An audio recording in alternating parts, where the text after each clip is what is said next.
Hello बच्चों, so now I am going to start new topic motion. देखो आप लोग मोशन पहले भी पढ़ चुके हो, 9th का सिलेबस में दिया हुआ है नहीं, तो इसको हम लोग थोड़ा अलग से अलग वे में पढ़ेंगे।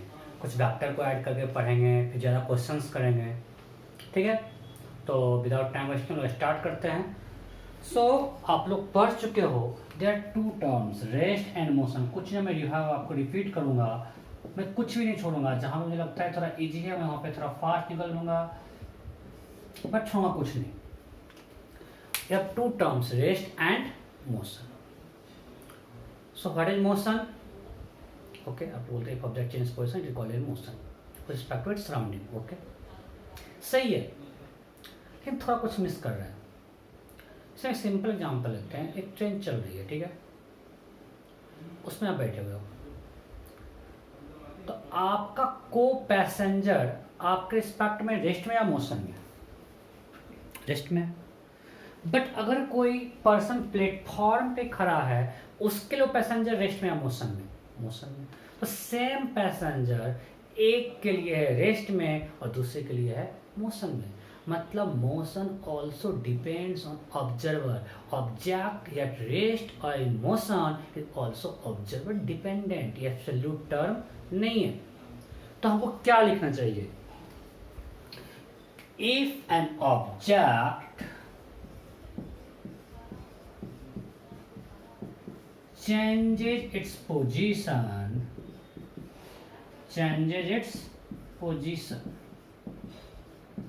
with respect to time, with respect to an observer, her term important है बाबू। with respect to an observer, then object is called in motion, with respect to that observer,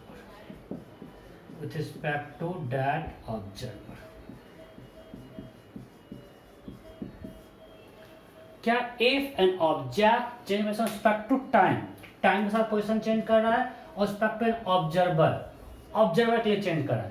तो अगर टाइम के साथ किसी ऑब्जर्वर के रिस्पेक्ट में अपना position change करता है, then object is called in motion with respect to that observer. कोई डाउट है? नहीं? ओके।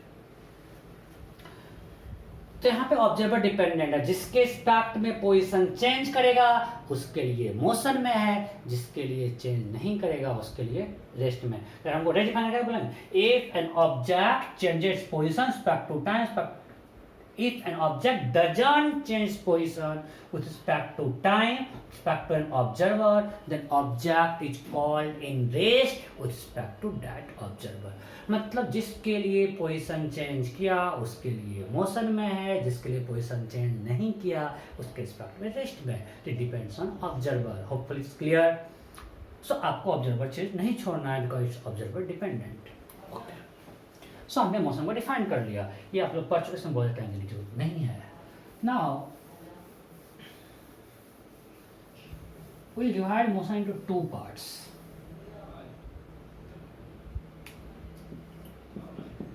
ट्रांसलेशनल मोशन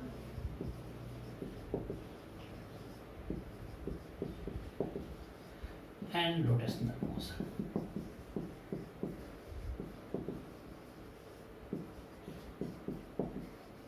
इंपॉर्टेंट है, हमने दो पार्ट में डिवाइड किया, translational motion and rotational motion. So what is translational motion? नहीं, जो मैक्सिमम लोग ये बोलते हैं मोशन इन स्ट्रेट लाइन। देखो उसके साथ फिर हम दो पार्ट में बांटेंगे। इधर हम दो पार्ट में बांटते हैं। एक बोलते हैं रेक्टिलिनियर मोशन,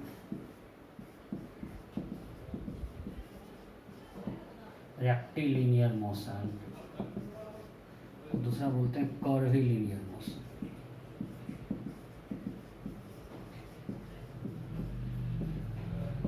तो ये होता है motion in straight line. Spelling hopefully सही है।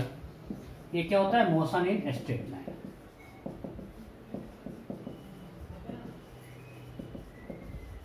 और ये होता है motion along curve path, motion along curve path.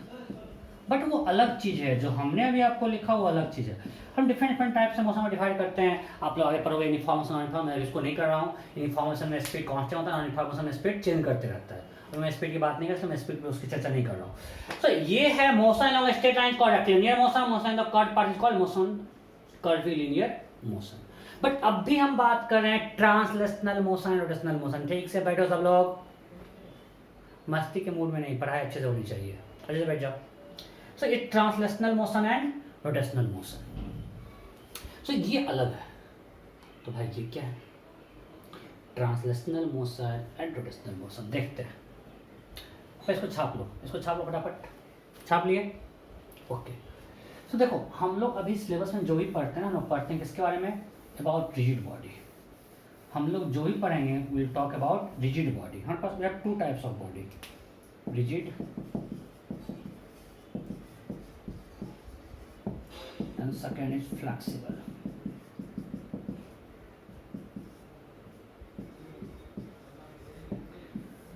So we have two types of body, rigid body and flexible body. अब ये दोनों सेम है या अलग अलग? अलग अलग है। रिजिड बॉडी क्या है? If distance between 2 points of a body is fixed that is called rigid body. अगर किसी 2 पॉइंट के बीच का डिस्टेंस फिक्स है, वो टाइम के साथ चेंज नहीं कर सकते, क्या बोलते हैं? Rigid body. मतलब distance between any 2 points of body is fixed. Distance between any 2 points of a body is fixed, क्या बोलते हैं? Rigid body. और फ्लेक्सिबल बॉडी क्या बोलते हैं? Distance between 2 points of a body may change। Simple example लेते हैं। आप जो घर में फैन लेते हैं, वो फैन क्या रिजिड बॉडी है? उसका अगर उसको हम तोड़े नहीं, अगर इंटैक्ट है, अगर फैन को इंटैक्ट रखते हैं, उससे किसी भी 2 पॉइंट में डिस्टेंस फिक्स है। बट हमारा ह्यूमन बॉडी रिजिड है या फ्लेक्सिबल है? फ्लेक्सिबल है भाई। अभी मेरे 2 हाथ के बीच डिस्टेंस 0 है, बढ़ गया और वही चेंज हो गया, मीन्स ये फ्लेक्सिबल बॉडी। इसके 2 पॉइंट के बीच का डिस्टेंस फिक्स नहीं है, इसको हम चेंज कर सकते हैं। बट अगर 2 पॉइंट के बीच का डिस्टेंस चेंज नहीं करेंगे तो क्या होता है? Rigid body. तो हम जो भी पढ़ेंगे अभी से, हम जब भी आपको बोलते हैं बॉडी, हम लोग बात कर रहे हैं किसकी? रिजिड बॉडी की। ठीक है। अब उसमें भी 2 आता है। हम लोग जितना पढ़ते हैं पॉइंट साइज पढ़ते हैं। अब कोई चीज़ पॉइंट साइज होता है क्या? पॉइंट साइज रियल में कुछ भी नहीं होता है, but it's a relative term. For example, अभी मेरे लिए पेन बड़ा है, हमारे लिए पेन बड़ा है, बट अगर हम इस पूरे रूम का फ्रेम में जाएं तो पेन बहुत छोटा है। फॉर एग्जाम्पल, अर्थ तो बहुत बड़ा है हमारे लिए, बट सन पे कोई बैठा हुआ है, तो सन के स्पेक्ट्रम में अर्थ क्या है? छोटा है। हम सन की बात करें तो अर्थ को हम पॉइंट मान सकते हैं। जैसे ट्रेन लेते हैं, ट्रेन को अगर हम प्लेटफॉर्म पे खड़े हैं तो हमको ट्रेन बहुत बड़ा दिखता है, बट अगर हम डिस्टेंस ले लें दिल्ली टू पटना, कोलकाता टू दिल्ली, तो इस डिस्टेंस के रेफरेंस में उस ट्रेन का लेंथ बहुत छोटा, उसको पॉइंट मानते हैं। तो पॉइंट कब किसको पॉइंट ऑब्जेक्ट मानते हैं? डिपेंड्स ऑन रेफरेंस, कि हम किस लेंथ में डील कर रहे हैं। हम अपने घर में बेड को पॉइंट साइज नहीं मान सकते, बट अगर हम बात करें किसी शहर में तो एक छोटा सा बेड को हम लोग पॉइंट साइज मान सकते हैं। ठीक है। जैसे हम जब सन और अर्थ के बीच फोर्स निकालते हैं तो हम लोग अर्थ को मान सकते हैं पॉइंट, क्योंकि सन का स्पेक्ट्रम बहुत छोटा है, राइट? जैसे हम अपने और अर्थ के बीच में बात करते हैं, फोर्स निकालते हैं, अपने पॉइंट ऑफ मानते हैं क्योंकि हमारा साइज उसके स्पेक्ट्रम, अर्थ के स्पेक्ट्रम बहुत छोटा है। तो अभी हम लोग को जो पढ़ना है मेनली पॉइंट ऑफ ही मान के चलते हैं।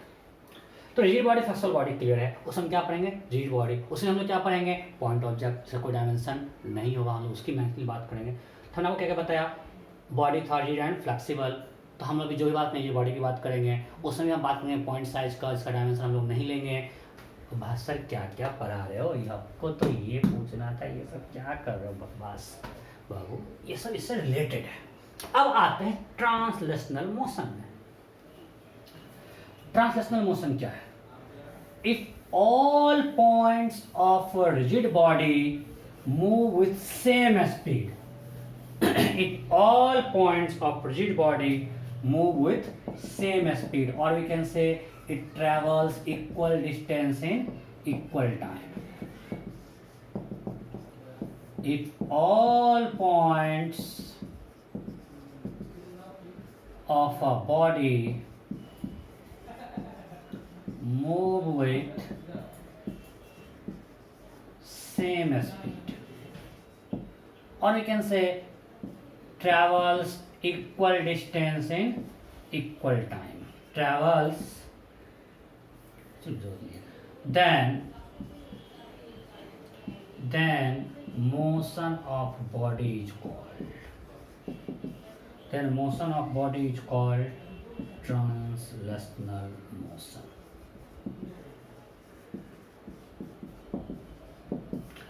अगर बॉडी के हर पॉइंट का स्पीड सेम है उसका मोशन क्या बोलते हैं? Translational motion. एग्जांपल लेते हैं, मैं इस पेन को ऐसे लिफ्ट कर रहा हूं, अब बताओ इक्वल टाइम में इसका सारा पॉइंट इक्वल डिस्टेंस ट्रेवल कर रहा है कि नहीं कर रहा है? कर रहा है, तो कौन सा मोशन हुआ? Translational motion. कौन सा मोशन हुआ? Translational motion. कौन सा मोशन हुआ? Translational motion. तो बोलोगे सर तो स्ट्रेट लाइन मोशन है, फिर आपने नया क्या बना दिया? ओके, दूसरा एग्जाम्पल लेते हैं, समझिए, ये आप लिख लियो, इसको मिटा रहा हूँ। If all points of body travel equal distance in equal time or travel the same speed in body is called in translational motion. Okay. जैसे हम इसको घुमा रहे हैं एक सर्कल में, चलो एक सर्कल बना देते हैं, बड़ा ऐसे शेप कर, इसको ऐसे घुमा रहे हैं इस सर्कल के राउंड। अब बताओ जब ये यहाँ पहुंचेगा तो इसका सारा पॉइंट मान सकते हैं कि ऑलमोस्ट इसका, क्योंकि डायमेंशन देखो, इसका अगर रेडियस r है, इसके सामने इसको हम मान सकते हैं पॉइंट साइज है, ऑल्दो इसका कुछ यहाँ पे लेंथ है, ये कुछ डायमीटर है, बट इस r के एस्पेक्ट में बहुत छोटा है, हम मान रहे हैं पॉइंट साइज। अगर इसको हम पॉइंट साइज मान लें तो एक बार में सब पूरा सर्कल जब ये रोटेट किया तो सारे पॉइंट डिस्टेंस ट्रेवल किया 2πr। तो इक्वल टाइम में सबने इक्वल डिस्टेंस ट्रेवल किया, सबने वन राउंड जब पूरा किया it had travel distance 2πr, तो सेम टाइम में सबका डिस्टेंस सेम है। So circular motion of this cap is translational motion. ये स्ट्रेट लाइन है क्या? नहीं। ये जो कैप अभी मूव कर रहा है ये कौन सा मोशन होगा? Translational. Am I clear? Because जब ये पूरा वन राउंड रोटेट कर लिया, इसका हर पॉइंट ट्रेवल किया 2πr। मैं बार बार बोल रहा हूँ, रियल में इसका कुछ अलग रेडियस है, इसका कुछ अलग रेडियस है। अगर आप सही में देखोगे तो इसका रेडियस अगर कुछ r है तो इसका जो बाहर वाला पॉइंट है थोड़ा उससे बड़ा है, बट उस वो जो इतना जो ये थिकनेस है, ये जो डायमीटर है वो r के सामने बहुत छोटा है, इसको हम एक पॉइंट मान रहे हैं। तो उस केस में वन राउंड सब कितना ट्रेवल किया? 2πr। तो मोशन क्या हो गया? Translational motion. इसका एग्जांपल हम लिख दें, motion of particle in circular path. ये कौन सा मोशन हो गया? Translational motion of particle in circular path. अगर एक राउंड पूरा घूम रहा है तो सबने डिस्टेंस किया 2πr, आपको उधर नहीं दिख रहा है, तो एग्जांपल अगर इसका लिखें क्या होगा? Motion of particle in circular path.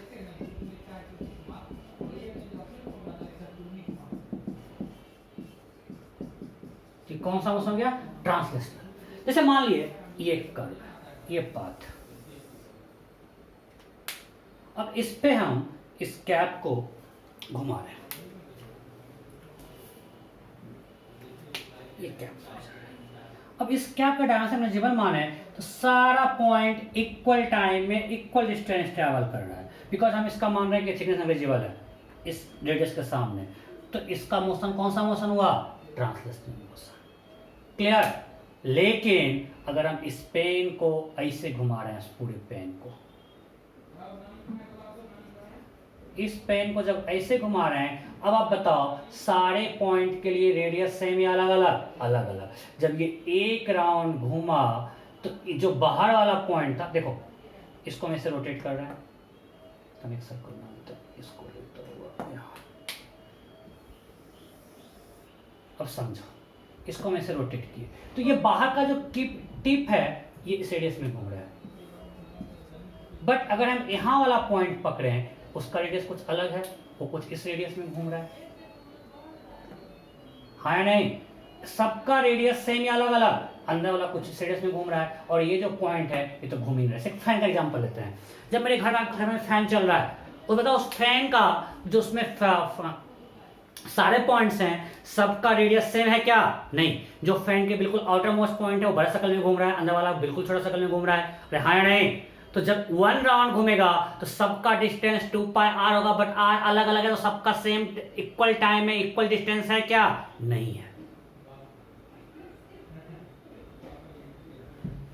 इसका सबका रेडियस सेम नहीं है, इसके लिए अलग रेडियस, के लिए अलग रेडियस, के लिए अलग अलग अलग अलग अलग अलग अलग अलग। जब 1 राउंड घूम रहा है तो अलग अलग रेडियस में घूम रहा है, इसलिए अलग अलग डिस्टेंस होगा। जब एक राउंड कंप्लीट करेगा तो 2π होगा, और अलग अलग है तो सेम टाइम में सेम डिस्टेंस नहीं है, मतलब ट्रांसलेशनल मोशन नहीं है। इसको क्या बोलते हैं? Rotational motion. तो इसको हम क्या लिख रहे हैं? If all points of body don't move with same speed. Rotational motion में क्या लिखेंगे? If all points of body don't move with same speed. So rotational motion में rotational motion right if all points of a body don't move with same speed, then its motion is called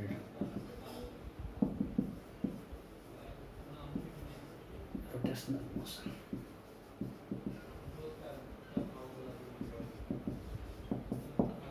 example देख लिए। Motion of ceiling fan, ठीक है? कोई भी fan होगा, उसका जो पंखी होगा उसका मोशन ट्रांसलेशनल मोशन। कोई डाउट है? नहीं। So if all points of body don't move, writing बहुत गंदा है मुझे पता है, बट आप लोग समझ गए होंगे, मैं बार बार इसलिए बोलते भी रहता हूँ। Don't move with same speed, then it's motion is called rotational motion, ठीक है? ओके। अब हमारे लाइफ में बहुत सारा एग्जाम्पल होता है जो कि combination of translation and rotation होता है। हमारे लाइफ में ऐसा बहुत सारा एग्जाम्पल है which is combination of translational and rotational motion. दोनों मोशन कॉम्बिनेशन होता है। बहुत सारे एग्जाम्पल हैं, बहुत बहुत बहुत। जैसे आपका जो सिलेंडर घर में रोल करते हो, जो गैस सिलेंडर होता है उसको रोल करते हो, वो कैसे चल रहा है?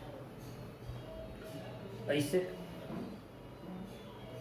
देखो, वो अपने एक्सिस पे से रोटेट भी कर रहा है और आगे भी जा रहा है। This motion is combination of translation and rotation. जब हम बॉल को मारते हैं वो रोल करता है। या साइकिल को हमने लगा दिया अपने स्टैंड पे फिक्स करके उसको ऐसे टेढ़ा करके पैडल घुमा रहे हैं। ये मोशन क्या है? रोटेशनल मोशन, बिकॉज वो अपने पॉइंट पे ऐसे घूम रहे हैं। तो कौन सा मोशन हो गया? रोटेशनल। उसके स्पोक्स के हर पॉइंट का अलग अलग रेडियस होगा ना, रोटेशनल मोशन है। अब इसमें साइकिल चल रहा है, आगे जा रहा है। जब साइकिल, समझो, जब साइकिल का व्हील सिर्फ अपने पॉइंट पे ऐसे घूम रहा है तो कौन सा मोशन हो गया? रोटेशनल। 11th में रोटेशनल मोशन इसको डिटेल में पढ़ना है। ये क्या? Rotational motion. अब जिस समय साइकिल आगे जा रहा है वो ऐसे घूम भी रहा होता है और आगे भी जा रहा है। जो रियल में साइकिल हम लोग चलाते हैं, ओमेगा से कंफ्यूज, ओमेगा एंगुलर स्पीड, आप कंफ्यूज मत करना कि ओमेगा क्या है, ये क्या है? Angular speed. जिस से वो घूम रहा है। अब मान लिए कि साइकिल घूम भी रहा है और आगे भी जा रहा है, तो अब जैसे साइकिल इस तरह से घूमते हुए आगे बढ़ रहा है, ये मोशन क्या हो गया? Combined translation and rotation. अगर जो मूविंग साइकिल है वो इस तरह से ऐसे है, वो अपनी जगह पे से घूम नहीं रहा है, आगे भी जा रहा है, इसको बोलते हैं ऐसे आगे भी जा रहा है और अपनी जगह पे घूम भी रहा है, मतलब घूमते हुआ आगे जा रहा है, ऐसा ऐसा जाता है। हाँ या नहीं? इसमें सिर्फ इसी पोजीशन पे ऐसे घूम रहा है और इसमें ये पॉइंट आगे बढ़ते घूम रहा है। कौन सा मोशन हुआ? Combined translation and rotation. इसे एग्जांपल लेते हैं। अगर हम बात करें rotation of earth around sun, क्या है? ट्रांसलेशनल रोटेशनल मोशन या combined motion of earth around sun. चलो एग्जांपल ऑप्शन दे देते हैं। Motion of earth around sun कौन सा मोशन है? Option A translation, option B rotation, option C combination of translation and rotation. क्या होगा? ठीक है, जब सन के चारों तरफ अर्थ घूम रहा है वो अपने एक्सिस पे ऐसे रोटेट कर रहा है और इस तरह सर्कल में घूम रहा है। वो जो सर्कल में घूम रहा है उसके समय आपको अभी बताए हैं कि अर्थ और सन के बीच जो डिस्टेंस है उसके स्पेक्ट में हम लोग अर्थ का डायमेंशन नेग्लिजिबल मान सकते हैं। नहीं, अर्थ का जो डायमीटर है, जो रेडियस है, वो सन और अर्थ के बीच का जो डिस्टेंस है बहुत छोटा है। तो रियल में जब यहाँ पे हम मानते हैं सन है और ये जो अर्थ है, अर्थ अपने एक्सिस पे रोटेट करके इसमें सर्कल में घूम रहा है। सर्कल में जब घूम रहा है ये रेडियस के सामने बहुत छोटा है, तो इसका मोशन क्या मान लेंगे? ट्रांसलेशन, कि सर्कल में घूम रहा है। लेकिन वो अपने एक्सिस पे भी रोटेट कर रहा है, वो क्या हो गया? रोटेशनल। तो मोशन का combination of translation and rotation. So hopefully अब आपको ट्रांसलेशन रोटेशन मोशन में कोई दिक्कत नहीं है। ये इसलिए मैं बता दिया कि आगे आप लोग को दिक्कत होता है रोटेशन मोशन पढ़ते हैं तो। सो अभी हम स्टार्टिंग में जितना कुछ पढ़ेंगे सब क्या पढ़ेंगे? Translational motion. हम लोग डील किससे करेंगे? Translational motion. 11th में इनफैक्ट लास्ट में जो मैकेनिक्स हम लोग पढ़ते हैं, last chapter rigid body dynamics, वहाँ पे हम बात करें रोटेशनल मोशन का। तो अभी हमको रोटेशनल मोशन के बारे में नहीं सोचना, हमको बात करें ट्रांसलेशनल मोशन। मीन्स हमारे हर पॉइंट का स्पीड सेम रहेगा। ठीक है, अब ट्रांसलेशनल मोशन में जो हम लोग सबसे पहले पढ़ते हैं जो टर्म आता है वो आता है डिस्टेंस एंड डिस्प्लेसमेंट। क्या है? Distance and displacement. ये हमें पढ़ना है, डिस्टेंस एंड डिस्प्लेसमेंट, राइट। इसमें बहुत कुछ आप लोग पढ़ चुके हो। डिस्टेंस क्या होता है? Length of actual path. हम बहुत कुछ रिवाइज मतलब डायरेक्ट टाइम नहीं देंगे, मैं आप लोगों को बहुत कुछ पढ़ा हुआ है कि length of actual path. For example, तो एग्जाम्पल बाद में लेंगे। What is displacement? कर दी गलती, शॉर्टेस्ट तो आप लोग बोल रहे हो displacement is shortest distance between initial and final position. मतलब as per you displacement is type of distance. आपने जो ही बोला शॉर्टेस्ट डिस्टेंस, मतलब डिस्प्लेसमेंट डिस्टेंस हो गया। अरे रियल में डिस्प्लेसमेंट डिस्टेंस तो नहीं है, तो शॉर्टेस्ट डिस्टेंस बोलना सही नहीं है। डिस्प्लेसमेंट अगर हम सिंपल लेमन वर्ड में जाएंगे, हम अभी वेक्टर के टर्म में नहीं जाएं, तो displacement is line joining initial and final position. Line joining initial and final position. जैसे ये है इनिशियल पोजीशन, ये है फाइनल पोजीशन, हम इस दोनों को एक लाइन से ज्वाइन कर दिए, ये हो गया डिस्प्लेसमेंट, राइट। फिर एग्जांपल लेते हैं कि मान लिए एक कोई शराबी बार से निकला और झूमते हुए मस्त गाना पे जा रहा है। वो यहाँ से निकला और यहाँ पहुँच गया झूमते हुए। अब फिर उसकी वाइफ आती है बेलन लेके, ऑब्वियसली वो नहीं ड्रिंक की हुई है, वो सीधा चल रही है और वो यहाँ पे। सो ये जो कर्व पार्ट है इसका actual length, path of this will give you displacement. Path length of curve will give you distance. जो शराबी आदमी था और उसका डिस्प्लेसमेंट क्या होगा? ये जो लाइन है, दिस लाइन, आपको पता है डिस्प्लेसमेंट क्या है? वेक्टर। और वेक्टर में क्या होता है? मैग्नीट्यूड और direction. So length of this line gives magnitude of displacement. So length of line joining, length of AB gives magnitude of displacement. Length of AB gives magnitude of displacement.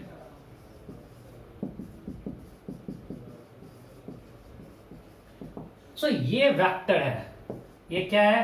Vector. और ये क्या है? Scalar. आप scalar में बहुत कुछ पढ़ चुके हो।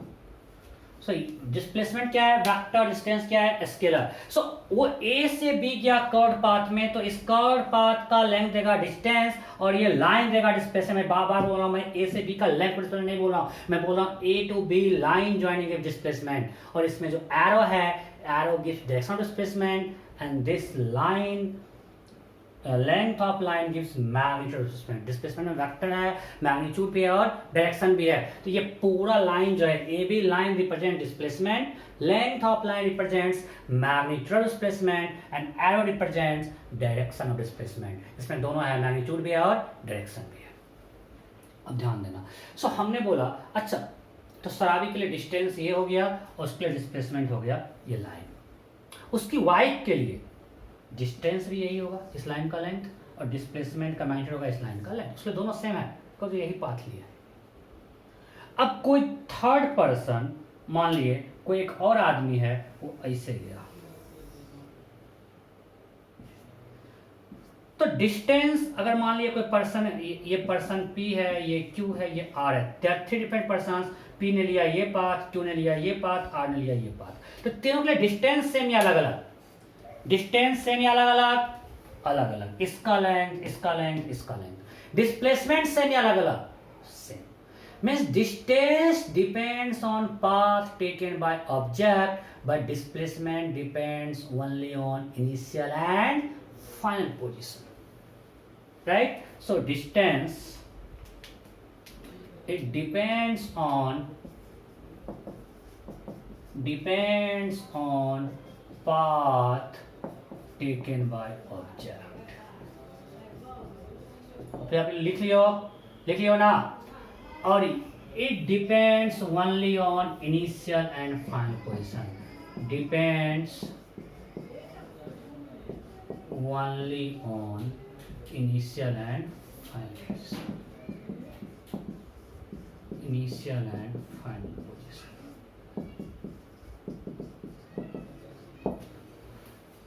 दिक्कत नहीं। सो डिस्टेंस पाथ पे डिपेंड करता है, अलग अलग हो सकता है, बट डिस्प्लेसमेंट सबका सेम है, इनिशियल फाइनल पोजीशन सेम है। तो ठीक है, ओके। इसलिए हम बोलते हैं अच्छा रियल में बताओ, ये गया इस पाथ से, जो पर्सन P है उसने ये पाथ लिया, तो उसने डिस्टेंस ट्रैवल किया, डिस्प्लेसमेंट तो खुद होता है, इसलिए हम बोलते हैं distance is travelled and displacement is suffered.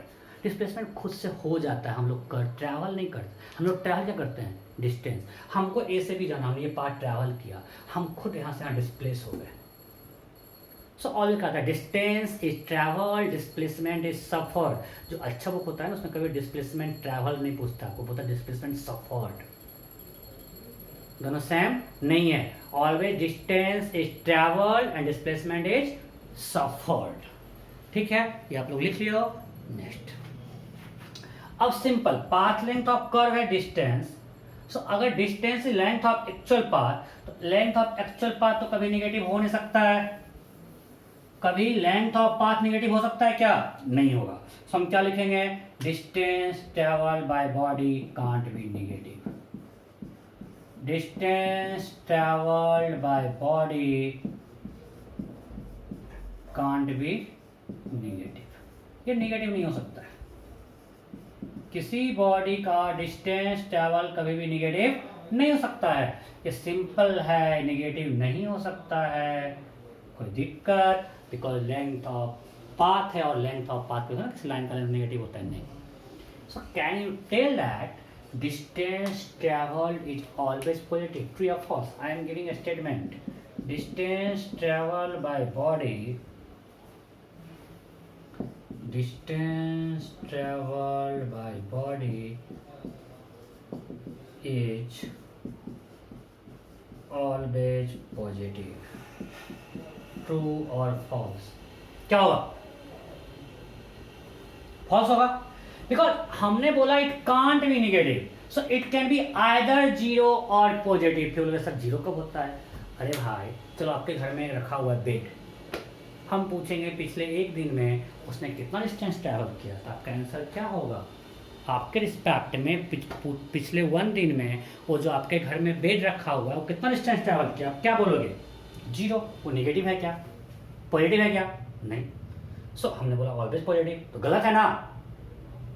अगर इसमें एक ऐड कर दें, distance travelled by moving body, distance travelled by moving body, moving कर दिए, distance travelled by moving body is always positive. True और false? Distance travel by moving body is always positive, true और false? ये true है, because जो है हमने moving बोला रेस्ट में नहीं है, कुछ डिस्टेंस ट्रैवल करा। जब कुछ ट्रैवल किया मतलब कुछ पाथ ट्रैवल किया तो पाथ का लेंथ कभी नेगेटिव होगा नहीं, जीरो होगा नहीं, मतलब पॉजिटिव होगा, क्योंकि हमने बोल दिया मूविंग, वो रेस्ट में नहीं है, रेस्ट में मतलब कुछ ट्रैवल करेगा तो पॉजिटिव ही होगा, right?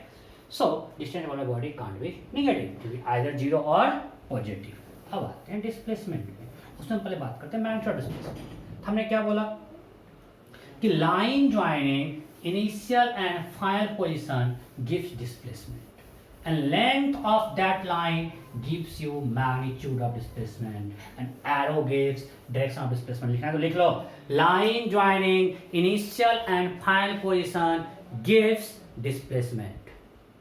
Line joining initial and final position gives displacement.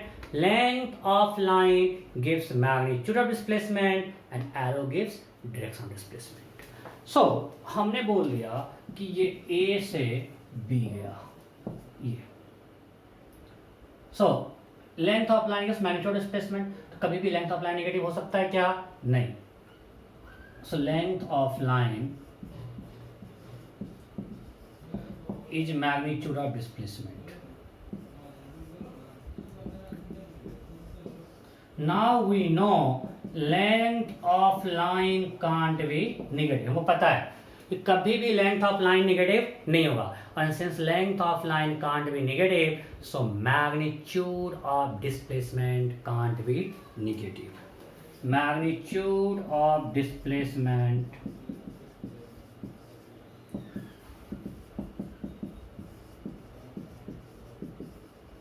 Can't be negative. कोई दिक्कत नहीं। बार बार देखना, आप बोलोगे सर आपने गलत पढ़ा दिया, बुक में लिखा था डिस्प्लेसमेंट कांट बी नेगेटिव। मैं डिस्प्लेसमेंट नहीं बोला हूं, मैंने बोला magnitude of displacement can't be negative. आप बोलोगे सर बुक में लिखा था डिस्प्लेसमेंट कैन बी नेगेटिव। हाँ, तो हम डिस्प्लेसमेंट पे आएंगे। तो किसकी बात किया है? Magnitude of displacement. Magnitude of displacement can't be negative. तो डिस्प्लेसमेंट का मैग्नीट्यूड नेगेटिव नहीं हो सकता है। ओके, सो अब मैं एक स्टेटमेंट देता हूं, magnitude of displacement of a moving body is always positive, true or false?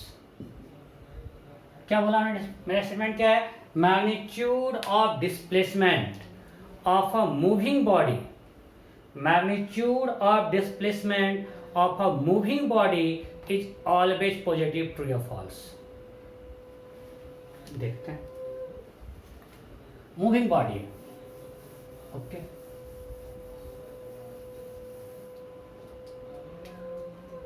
एक बॉडी सर्कल में घूम रहा है। अगर सर्कल में घूम रहा है तो मूविंग बॉडी है। अब वो यहां से स्टार्ट किया और फिर यहीं आ गया, डिस्प्लेसमेंट, मैग्नीट्यूड डिस्प्लेसमेंट जीरो। ये पॉजिटिव है क्या? कोई ऐसे मूव करके फिर जहां था वहीं आ गया, ये बॉडी मूविंग है या नहीं है? मूविंग है। और जहां से स्टार्ट किया फिर से वहीं आ गया, डिस्प्लेसमेंट जीरो। ये तो पॉजिटिव नहीं है, तो क्या होगा? False. So magnitude of displacement of a body can't be negative, it can be either zero और पॉजिटिव। चाहे मूविंग बॉडी है उसका डिस्प्लेसमेंट जीरो हो सकता है।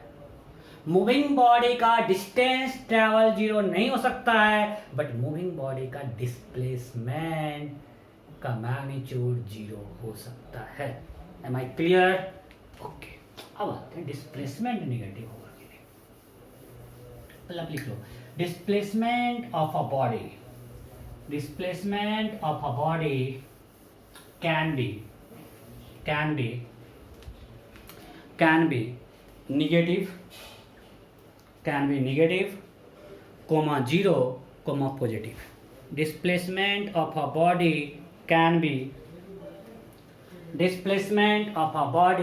can be negative, comma zero, comma positive.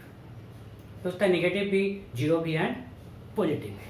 अब समझते हैं, ध्यान दो। लिखो पहले, here negative sign signify direction, here negative sign signify direction, here negative sign signify direction। जब हमने बोला displacement of body can be negative, मतलब नेगेटिव साइन किसके लिए है, डायरेक्शन के लिए, नेगेटिव साइन सिग्निफाइज डायरेक्शन। अब समझते हैं, देखो डिस्प्लेसमेंट क्या है, वेक्टर से मैग्नीट्यूड भी है और डायरेक्शन भी है। हमने मान लिया कि ये मेरा पॉजिटिव डायरेक्शन है, ठीक है। चलो अभी इसको नहीं मानते हैं, हम अभी ये मानते हैं कि ये मेरा ईस्ट है, ये वेस्ट है, ये नॉर्थ है, ये साउथ है। अब स्टार्ट किया यहाँ से 4% से स्टार्ट किया, ये इधर गया 10 मीटर, ए इधर गया, सब ओ से स्टार्ट किया, बी इधर गया, सी इधर गया और डी इधर गया। So there are 4 persons A, B, C, D. They started from O.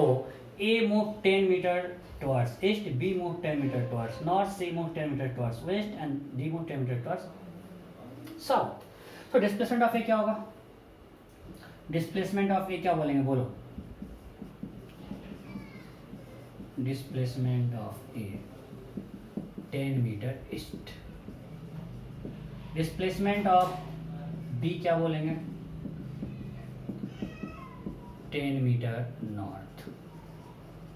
Displacement of सी क्या बोलेंगे, 10 मीटर वेस्ट।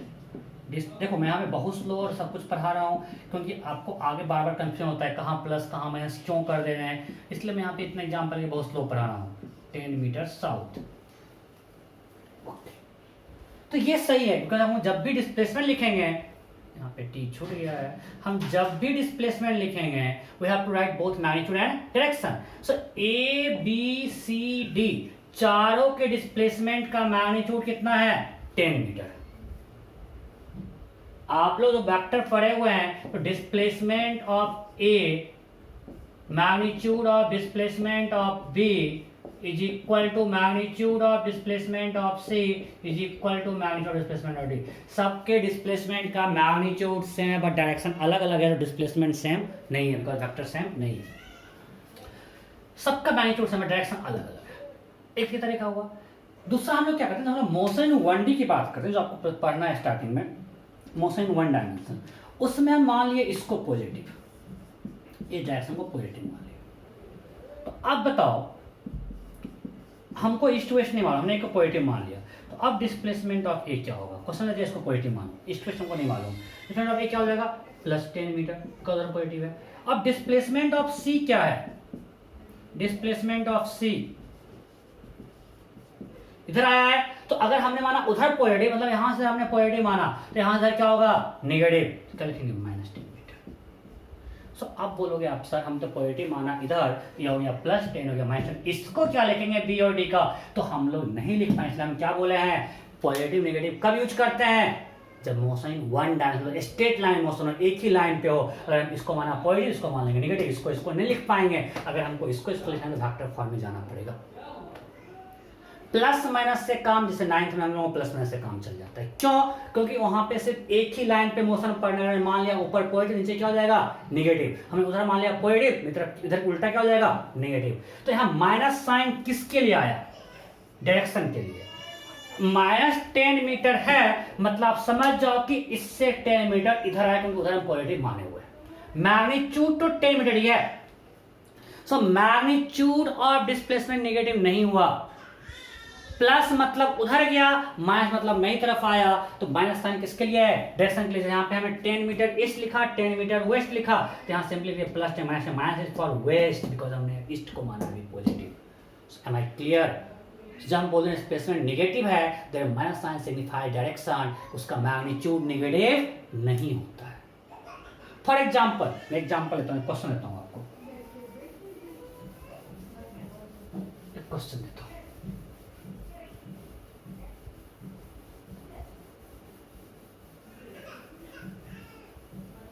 क्वेश्चन क्या है कि हम मान लेते हैं वर्टिकली डाउनवर्ड पॉजिटिव है, ये हमने मान लिया, और हमने यहां से एक बॉल को थ्रो किया, बॉल ऊपर गया। हम किसको पॉजिटिव मान रहे हैं, वर्टिकली डाउनवर्ड को। कन्फ्यूज बिल्कुल नहीं करना। हम इसको पॉजिटिव, हम किसी को पॉजिटिव नेगेटिव मान सकते हैं, अभी हमने भटकी डाउनवर्ड को पॉजिटिव माना हुआ है और हमने यहाँ से बॉल को थ्रो किया, बॉल ऊपर जाएगा और फिर उस लाइन में आएगा नीचे, बट आपको हम समझाएं कि इधर दिखा दिया था, रियल में वो इसी लाइन पे जाएगा और इसी लाइन पे बैक आएगा। अब मान लिया स्टार्टिंग पॉइंट था ओ, बीच का कोई पॉइंट ए है, ये पॉइंट बी है, ये सी है और फिर से ये यहीं पे आ जाएगा पी। रियल में ओ और पी सेम है, कंफ्यूज नहीं करना है। चलो इसको हम भी हटाएं, कंफ्यूज करोगे आप लोग। ये ओ है, ये ए है, ये बी है, बॉल ऊपर गया और फिर नीचे आ रहा है। आप कंफ्यूज मत करना, वो इसी लाइन पे आ रहा है, बस हम दिखाने के लिए दिखा रहे हैं, ये सी पॉइंट।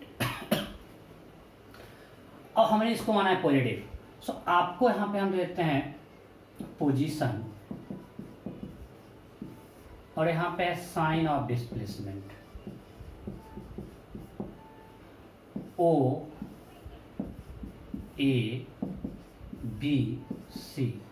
क्या होगा, हम देते हैं ऑप्शन ए मेरा है पॉजिटिव, ऑप्शन बी है निगेटिव और सी है जीरो। सी क्या है, जीरो। अब बताओ पॉइंट ओ पे डिस्प्लेसमेंट क्या होगा, वेक्टर क्या है, यहां से स्टार्ट किया तो क्या होगा, जीरो। पॉइंट ए पे साइन क्या होगा, तो पॉइंट ए पे साइन का बोलो बोलो बोलो बोलो क्या होगा, तो क्या गया, इससे ऊपर गया मतलब इधर गया है, ऊपर गया हुआ इससे, और हमें नीचे को माना पॉजिटिव मतलब इधर क्या होगा, अरे इस अगर हम नीचे माना पॉजिटिव मतलब इसके नीचे होगा पॉजिटिव, इसके ऊपर क्या होगा निगेटिव, क्या हो जाएगा निगेटिव। बी पे क्या ऊपर क्या है निगेटिव, सी पे भी क्या होगा निगेटिव। क्यों, क्योंकि अगर हमने ऊपर माना है पॉजिटिव तो इसके नीचे माना है पॉजिटिव, इसके ऊपर कहीं भी होगा तो क्या होगा डिस्प्लेसमेंट निगेटिव। कोई डाउट है, पक्का। अगर बॉल लौट के इससे और नीचे आता तो पॉजिटिव होता डिस्प्लेसमेंट। कोई डाउट है, जैसे मान लें कि यहां से एक आदमी इधर गया, फिर वो ऐसे लौट के यहाँ गया। अगर हम मानते हैं इसको पॉजिटिव, तो जब वो ए पर है तो उसका डिस्प्लेसमेंट क्या है पॉजिटिव, बी पे डिस्प्लेसमेंट क्या है पॉजिटिव, सी पे क्या है पॉजिटिव, तो अभी भी वो इसके इधर ही है। डिस्प्लेसमेंट मतलब हमको देखना है पोजीशन, इनिशियल पोजीशन से अभी भी वो इधर, और डिस्प्लेसमेंट क्या है। आप बोलो सर क्या बकवास करो, इतना पढ़ाई जरूरत, कितना आसान चीज है भाई, हमको पता है आसान है, समझ गए, ठीक है। लोग इसी पे गलती करेंगे, जब क्वेश्चन में करेंगे यहीं पे लोग गलती करते हैं। तो हमने इसके इधर माना है पॉजिटिव, जब भी वो इसके इधर क्या होगा पॉजिटिव, और जो ही इसको क्रॉस कर गया तो उसका पोजीशन इसके इधर आ गया, यहाँ पे आ गया, अब डिस्प्लेसमेंट क्या हो गया निगेटिव। यहाँ पे डिस्प्लेसमेंट क्या हो गया निगेटिव। सो निगेटिव साइन किस चीज के लिए है, डायरेक्शन के लिए। जब हमने यहाँ पे लिखा डिस्प्लेसमेंट मान लिया -5 मीटर है, आपको समझ आना कि वो ओ से 5 मीटर इधर आ गया। यहाँ पर हम देखते हैं डिस्प्लेसमेंट -10 मीटर है, मतलब इससे 10 मीटर ऊपर है, बिकॉज हम नीचे को पॉजिटिव मान रहे हैं, बोलते डिस्प्लेसमेंट -20 मीटर है, इसका मतलब अभी वो इससे 20 मीटर ऊपर है। हम बोलते डिस्प्लेसमेंट +5 मीटर है, मतलब इससे 5 मीटर नीचे है, मतलब प्लस माइनस किसके लिए आ रहा है डायरेक्शन के लिए। Hopefully now I am clear. So displacement can be negative, zero, positive, and negative sign signifies direction. बहुत कर लिया। And it depends only on initial and final position. यहाँ पे मैंने बहुत टाइम दिया, अब ये गलती नहीं होना चाहिए। ओके, सो अब क्वेश्चन करते हैं। सिंपल सिंपल, हम बिल्कुल बेसिक क्वेश्चन से स्टार्ट करते हैं। कोई स्टार्ट किया ए से बी गया, फिर बी से सी गया, 6 मीटर 8 मीटर, ठीक है। क्वेश्चन है फाइंड मैग्नीट्यूड ऑफ डिस्प्लेसमेंट। फटाफट find magnitude of displacement, person work from A to B, B to C आप लोग कर चुके हो। मैग्नीट्यूड ऑफ डिस्प्लेसमेंट क्या होगा, यहाँ से गया इनिशियल पोजीशन से, इनिशियल पोजीशन से फाइनल पोजीशन को ज्वाइन कर दिया। लेंथ ऑफ लाइन तो A C equal to simple hypotenuse √6 square plus 8 square, this much metre. मजा आ रहा है करने में। 10 मीटर। सो 90 हमने पूछा क्या हो जाएगा 10 मीटर। तो next question,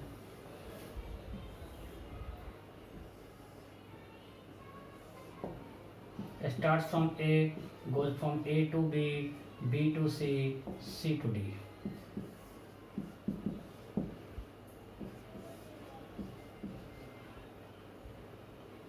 D to E.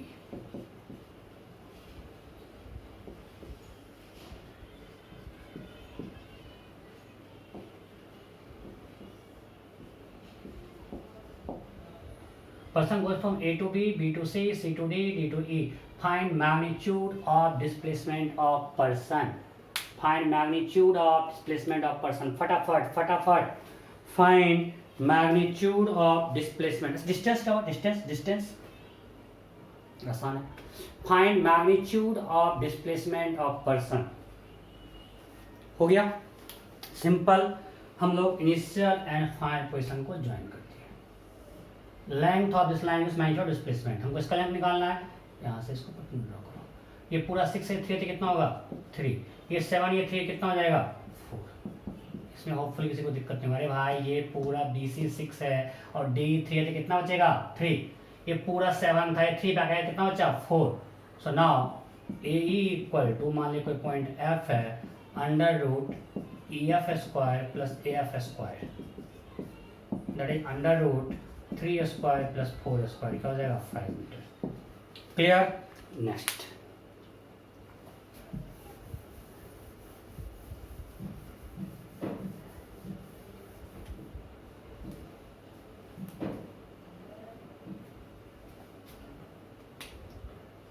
ऐसे गया.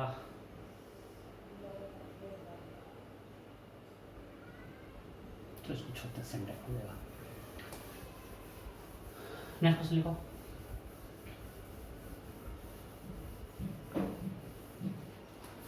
टिप ऑफ, सॉरी, देखो, length of minute hand of a 12-hour clock. Length of minute hand of a 12-hour clock is 7 centimeter. Length of minute hand of a 12-hour clock is 7 centimeter. Then find distance traveled. Then find distance traveled and magnitude of displacement suffered. Then find distance traveled and magnitude of displacement suffered by the tip of minute hand in 2 hours 30 minutes. Length of minute hand of a 12-hour clock is 7 centimeter. Then find distance traveled and magnitude of displacement suffered by the tip of minute hand in 2 hours 30 minutes. In 2 hours 30 minutes. Option A. चलो, distance में पहले लिख रहा हूँ और displacement बाद में.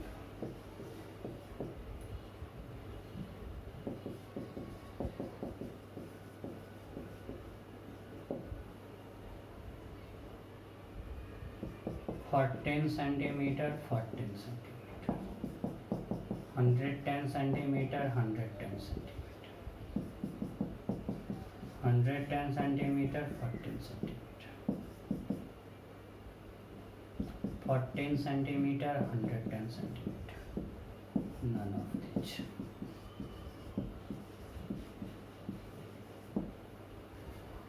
You have to find magnitude of displacement and distance traveled by tip of minute hand in 2 hours 30 minutes. Option A, B, C, D सब क्लियर है. चलो करते हैं. We have minute hand, right?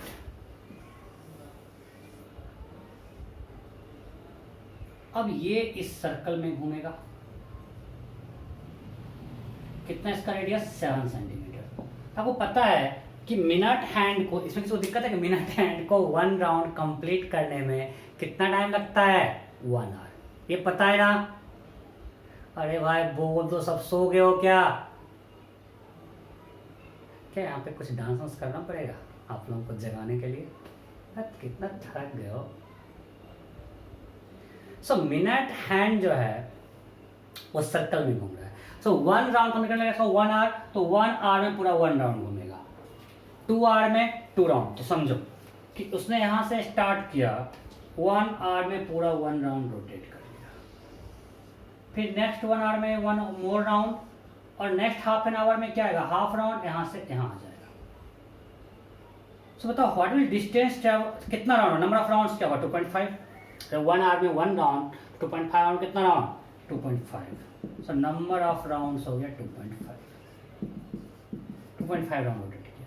What will distance travel in 1 round, distance travel in 1 round क्या होगा, 1 round में कितना distance travel करेगा 2 pi R, 2 into pi into R 7 है 44 सेंटीमीटर। तो what is distance travel in 2.5 round, so distance travel in 2.5 round will be 44 into 2.5, that is 110 centimeter. So 1 round में travel किया 44, 2.5 में किया 44 into 2.5, 110 centimeter. Clear? Displacement depends only on initial and final position. Initial कहाँ पे था A, पूरा 1 round घुमा, फिर से 1 राउंड घुमा और हाफ राउंड में यहाँ आ गया, टिप यहाँ से यहाँ आया, कितना डिस्प्लेसमेंट हुआ, डायमीटर दैट इज 14 सेंटीमीटर, तो distance is 110 and displacement is 14। Clear? Next लिखो, next question. Length of minute hand, बिल्कुल समझा दे रहा हूँ, length of minute hand in 12 hour clock, length of minute hand in 12 hour clock is 7 centimetre, length of minute hand in 12 hour clock is 7 centimeter. Then find distance traveled,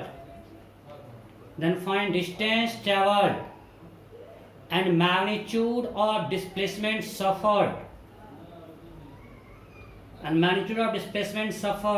by the tip of minute hand in 15 minutes, by the tip of minute hand in 15 minutes.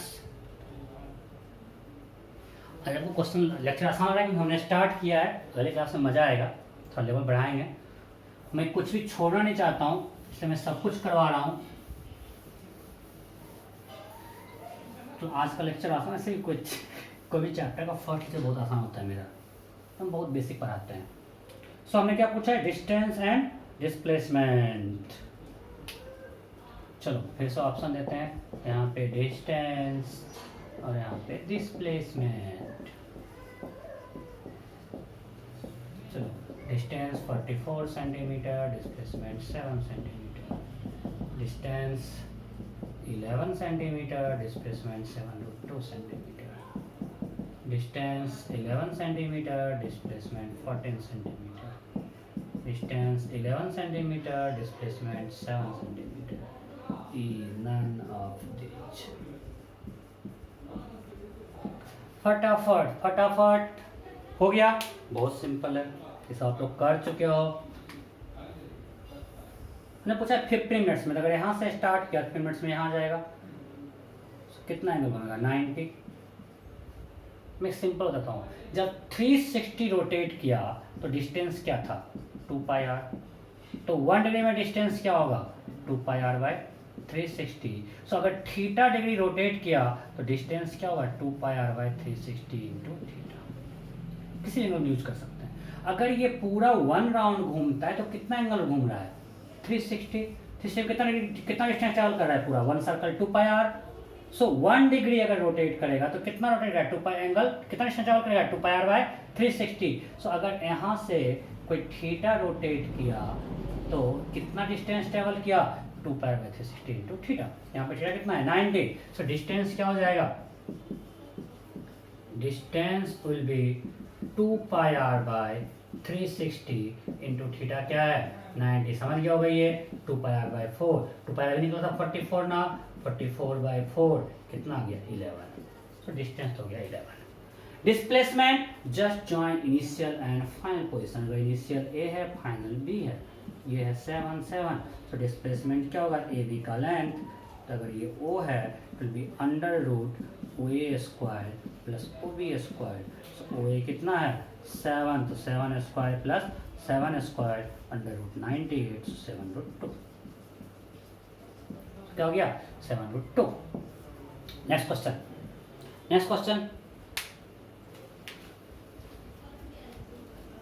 length of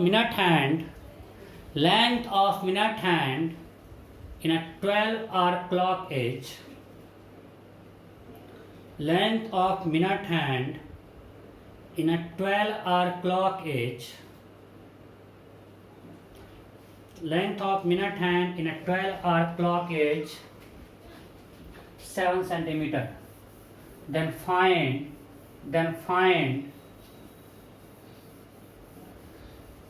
distance traveled and magnitude of displacement suffered by the tip of minute hand,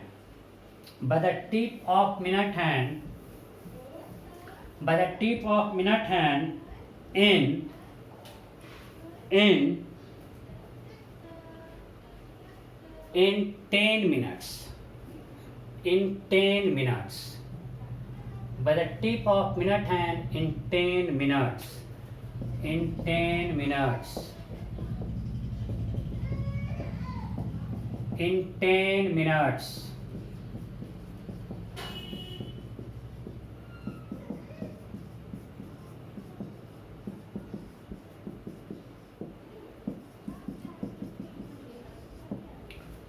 Length of minute hand in 12-hour clock is 7 centimeter. Then find distance traveled and magnitude of displacement suffered by the tip of minute hand in 10 minutes. देखो 10 minute में पूछा है ना, तो minute hand 10 minute में कहाँ आता है?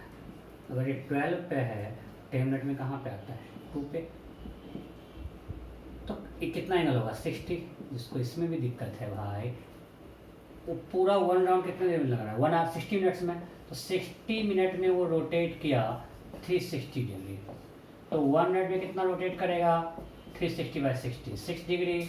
सो 10 मिनट में कितना रोटेट करेगा? 6 इंटू 10 60। समझ में आया कि नहीं आया? ठीक है, तो कितना रोटेट किया? 60 degree. So what is distance? Distance travel क्या होगा बोलो? सिंपल अभी बताए थे 2 pi R by 360 into theta, यही ना? सो 2 पाई आर कितना है? 44। बार बार ये चीज़ कर रहे हैं। बाई 360 थीटा कितना है? 60 डिग्री। 44 by 6 22 by 3 centimetre. समझे या नहीं? सो ये 22 बाई 3 ये तो निकल गया। अब डिस्प्लेसमेंट में अगर इनिशियल पोजीशन ए था, फाइनल पोजीशन बी था, हम इस लाइन को ज्वाइन कर देंगे। सो length of this line is magnitude of displacement. तो इस लाइन को हम थोड़ा बड़ा कर रहे हैं। ये ओ है, ये ए है, ये बी है। ये दोनों इक्वल है कि नहीं है? जब ये दोनों इक्वल है, ये दोनों एंगल इक्वल होगा कि नहीं होगा? होगा। पक्का ना? अरे भाई ये रेडियस है, ये भी रेडियस, दोनों इक्वल है। ओ ए इक्वल टू ओ बी है कि नहीं? अगर ओ ए इक्वल टू ओ बी है मीन्स ये दोनों साइड इक्वल है, तो सामने का एंगल इक्वल होता है। और ये एंगल 60 है। Means x plus 60 is equal to 180।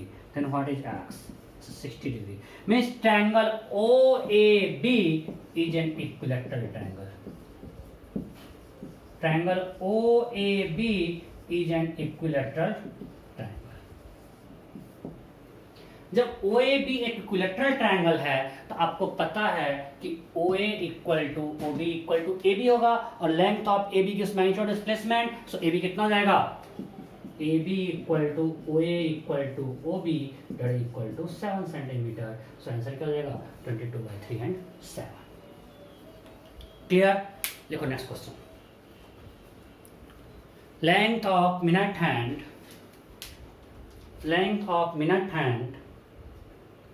In 12-hour clock.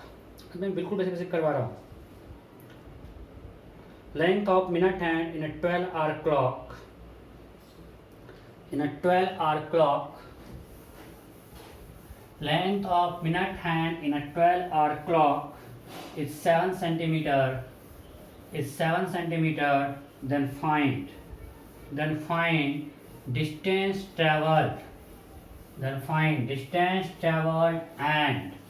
And magnitude of displacement suffered by the tip of minute hand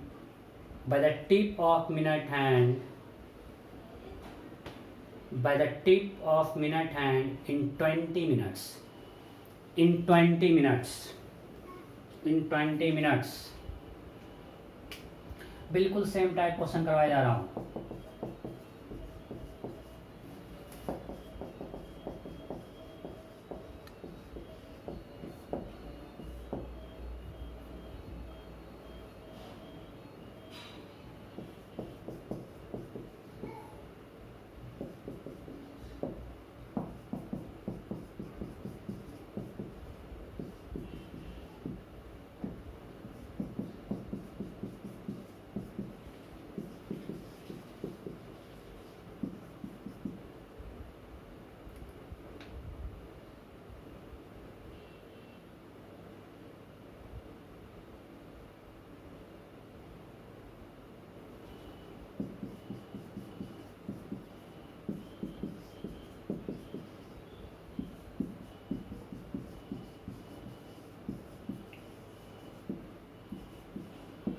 हो गया, बहुत टाइम दिया। ओके देखिए,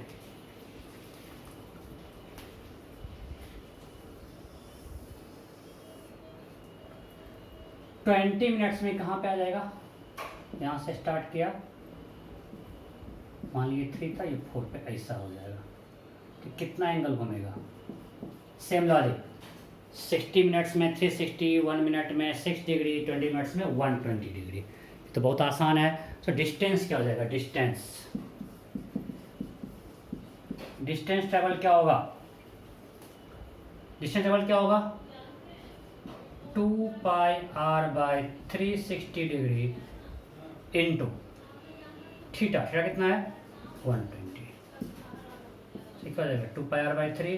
2 पाई आर निकल चुका है, कितना बार? 44। 44/3 बहुत बार कर चुका हूँ। तो डिस्टेंस हो गया 44/3।